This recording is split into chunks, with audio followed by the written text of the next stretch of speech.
If you've ever been told everything looks normal, but still don't feel yourself, this podcast is for you. Welcome to the Cornerstone Integrative Healing Podcast, where we're changing the face of healthcare so you can understand your body and take your health back. Because the truth is, most people are left managing symptoms without ever being told why their body is struggling in the first place. Here, we take a root cause, whole body approach, connecting your physical, emotional, and spiritual health so you can finally start moving forward. And most importantly, we point you to the one and only true healer, Jesus. Hello, I'm Kari, Coody, your co-host. I'm a pharmacist turned integrative health practitioner, and after 20 years in the traditional healthcare system, I saw firsthand just how many people were left without real answers, and I knew there had to be a better way. Oh, hey, I'm Jenn, Patriarca. God gave me a desire to help others through natural healing many years ago. And after more than 20 years in functional nutrition, he brought Kari and I together for this mission. A mission to help you understand your body, trust what it's telling you, and give you the tools and confidence to take your health back. Through these conversations, you can expect simple, straightforward guidance on real health topics, along with practical steps that support your body, your mind, and your faith. Because healing isn't just physical, and it doesn't have to feel so overwhelming. We're really glad that you're here, and be sure to subscribe so you don't miss new episodes every Monday. Hey there, and welcome back into the Cornerstone Integrative Healing Podcast. I'm Kari and Jenn here. We love to just gather every week to chat about helping you think differently around health topics, helping you get to the root cause of kind of looking to see what your body's been trying to tell you. And so this week, we're going to be talking about parasites. It's one topic that is definitely intriguing, I'll say. It's become kind of a hot topic in the holistic world, integrative health world, functional health world, as of probably the last, 3 to 5 years.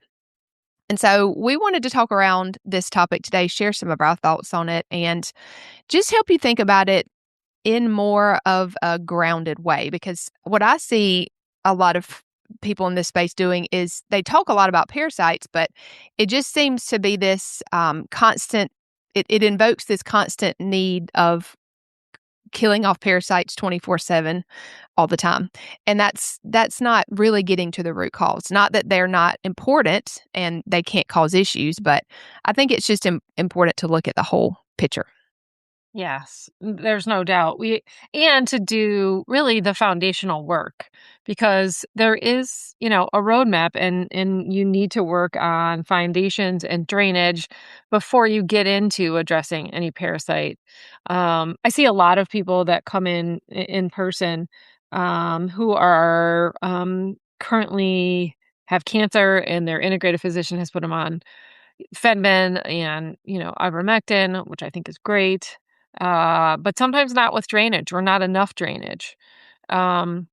And so, right, I just think that's key. Like, we really need to address minerals, minerals and drainage before we start, because it can stress the liver, the kidney, the lymph, all the detox pathways.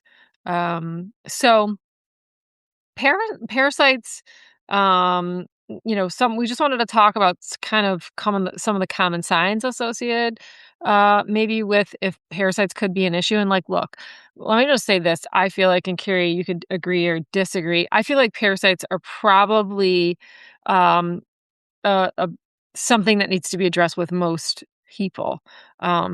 There's definitely, an array of different parasites: amoebas, protozoa. They're single cell organisms. They're multi-cell organisms. About 70% are micro, which meaning you can't see them by the naked eye. 30% are the ones that you can see, and when you clear them, you could see them in the stool. And so they can create things like digestive discomfort, gas and bloating, abdominal pain. And the big one that I see is restless sleep. That's a Mhm. huge one, and I even remember, Lyme is a parasite well, is a spirochete, but it's considered a parasite, right? It acts like a parasite. They might call it a bacteria, but it acts like a parasite. One is symptoms are worse around the full moon, and two is when before I knew that I had Lyme, my sleep was so Mhm. restless. I just could never get into a deep sleep, and I would toss and turn and toss and turn. Um, and still sometimes on full moons that happens. So changes in bowel habits, fatigue, brain fog, skin irritation, grinding your teeth is a big one. Um, Anal itching, believe it or not, biting your nails.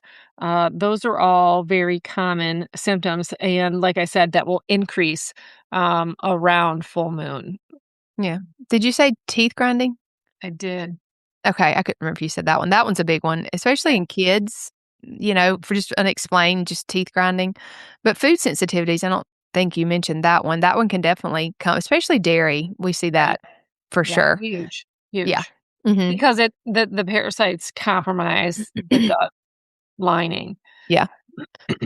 So, I know you mentioned full moon, and I know some people might have rolled their eyes, and might be like, that's they just are gonna tune out because that seems crazy. You wanna explain, like, how, like, the full moon really does change?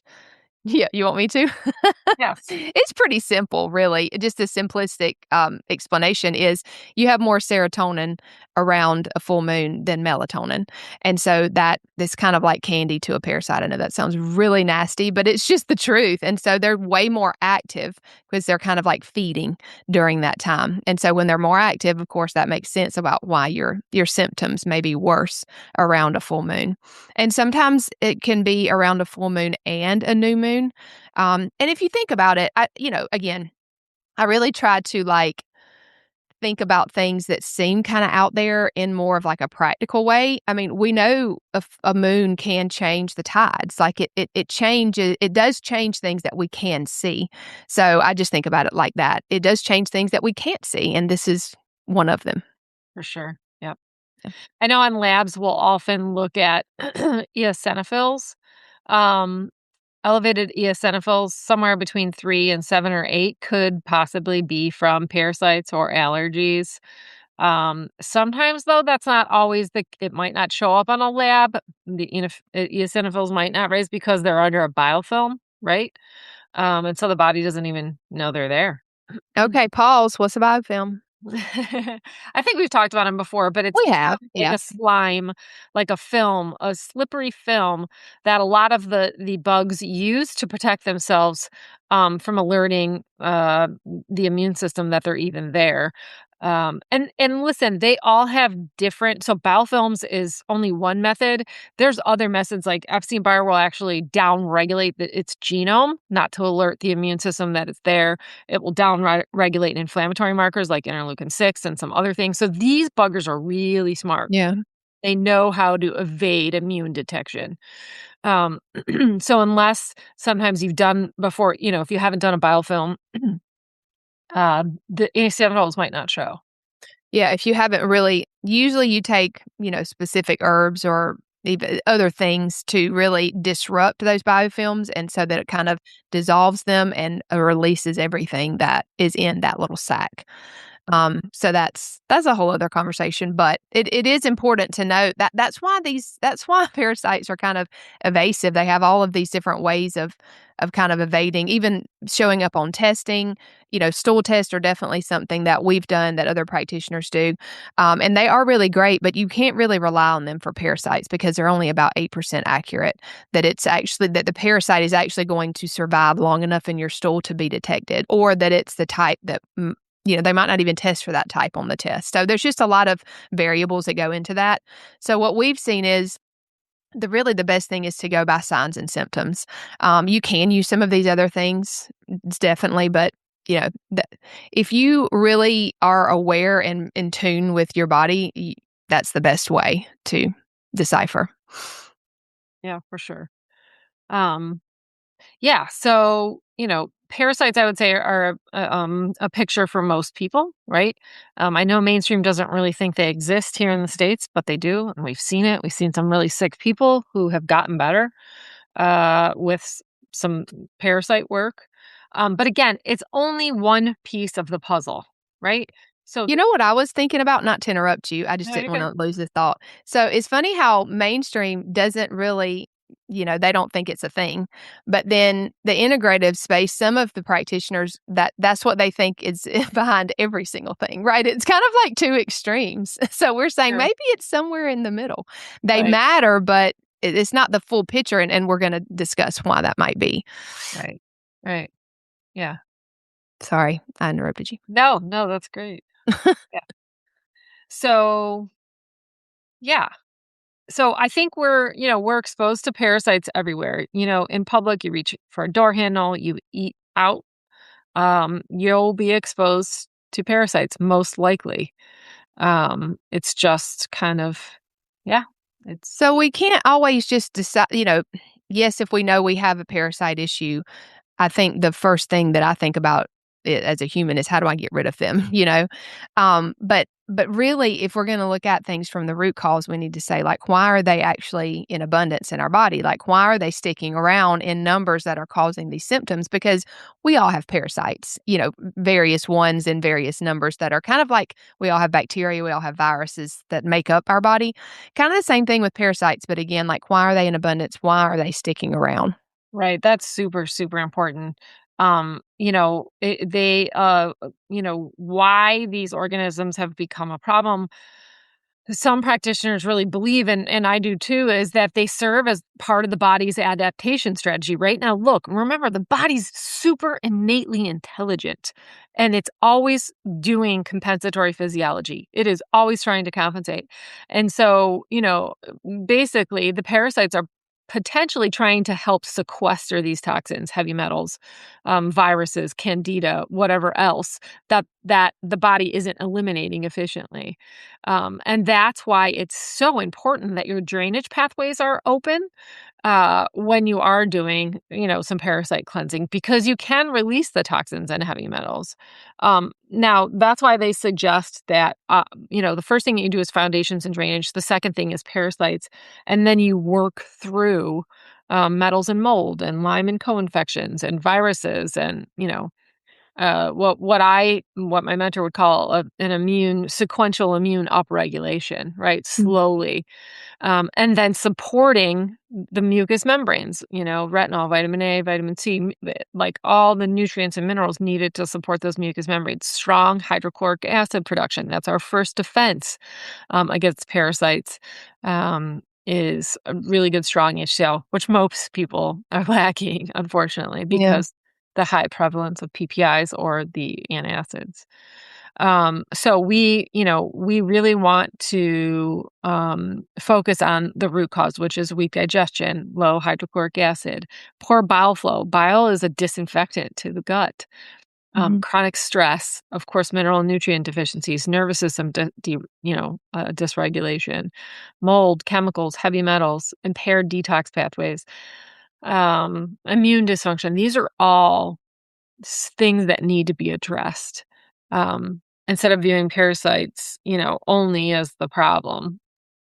Yeah, I think why a lot of the times why they're so rampant now is, like you said, definitely the weak digestion, but also we're just really toxic.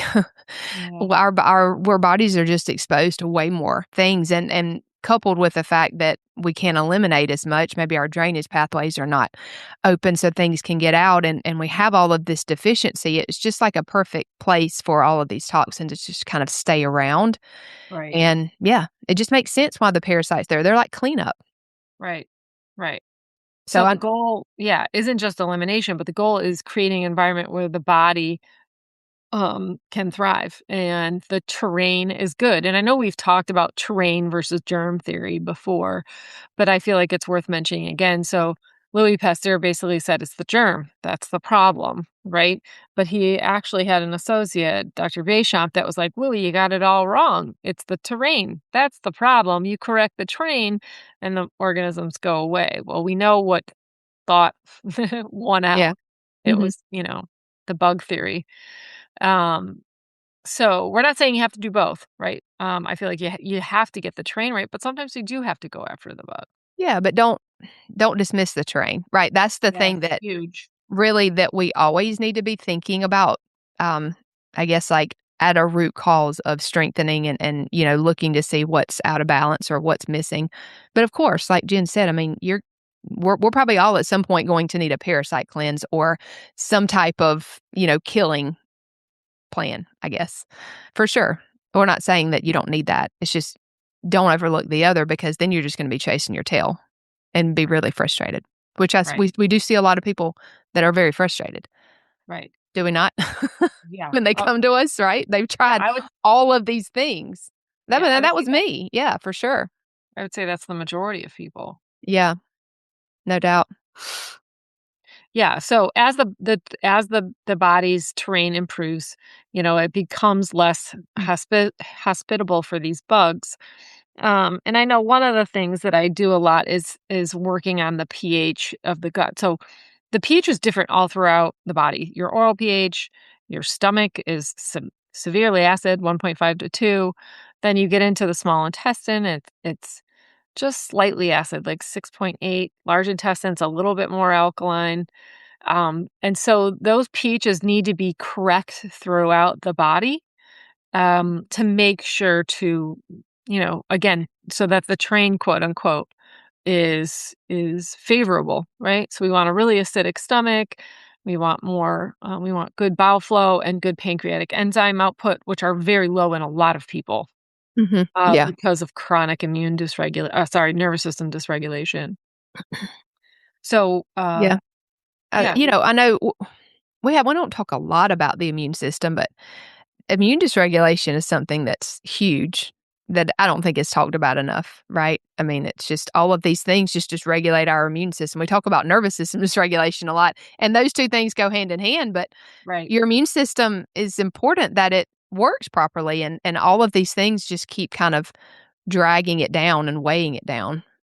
And it's finally like waving the white flag. right, right.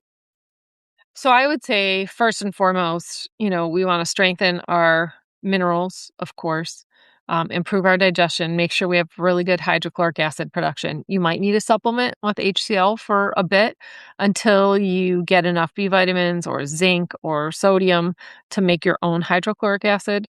Um, and you know we're gonna do actually a series on digestion. We're really Yeah. excited, so stay tuned for more on that. Watch, that's coming. But yes, I would say your main focus, while killing parasites is important, i I can't stress it enough. Make sure you have drainage or you have opened drainage pathways, and do that first.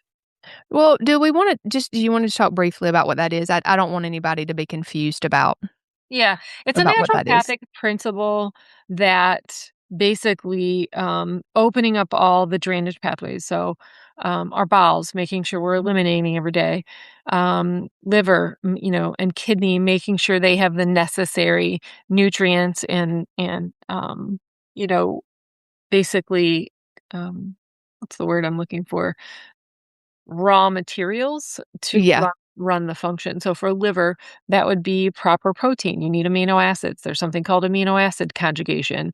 You need cruciferous vegetables for sulfur. There's sulfation, which is super important. Glutathione, you have to be eating adequate vitamin C and other nutrients that support that glutathione. So there's many compounds, um, that support those pathways. And then lymph, making sure we're moving every day, rebounding, walking, making, because the lymph system doesn't have a pump like the cardiovascular system does, right? Yeah. Movement, is its main, things. Our lungs are a route of excretion.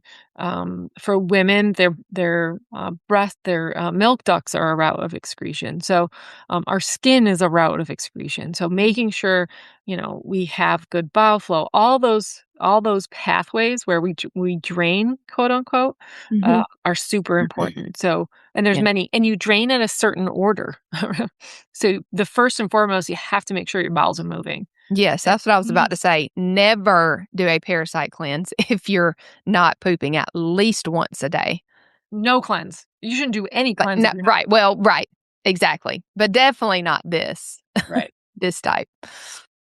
Yeah. But we hope this is kind of just giving you a different way to maybe look at this conversation. And I know it's funny how, I mean, most everybody has kind of heard of parasites, that they are kind of something that can cause issues. So you might have went down that rabbit hole, and so hopefully this conversation has helped you to possibly like zoom out and see the bigger picture, or maybe this is completely new to you. Either way, we hope that we've kind of just helped you to maybe think differently about this topic. And it came from a case study that we did about endometriosis. And so we talked around that, but parasites were one of the main things that really were a big part of that case study. And so we wanted to go in a little bit more depth with that. But if you haven't watched that or listened to that case study around endometriosis, that might be one you want to go back and listen to. Yeah. Yes. That is an incredible healing case. Nervous system dysregulation and parasites were huge. For sure. And, we do have 10 questions that change the way you heal, that, are just things to think about. If you're, looking for a place to start, this is a great place. We also do, 15 to 20-minute inquiry calls if you have questions, if we're a right fit for you, and we would love to talk to you to see if it's a good fit. So book a free call with us. All right, guys, see you on the next episode. If this episode has served you in any way, drop a review wherever you listen to podcasts. We'd love it if you'd share any aha moments or takeaways on Instagram and tag us at Cornerstone Integrative Healing. And if you haven't already hit the subscribe button, please do so. We want to continue to walk this journey with you. Until next time, friends, know that we're praying for you.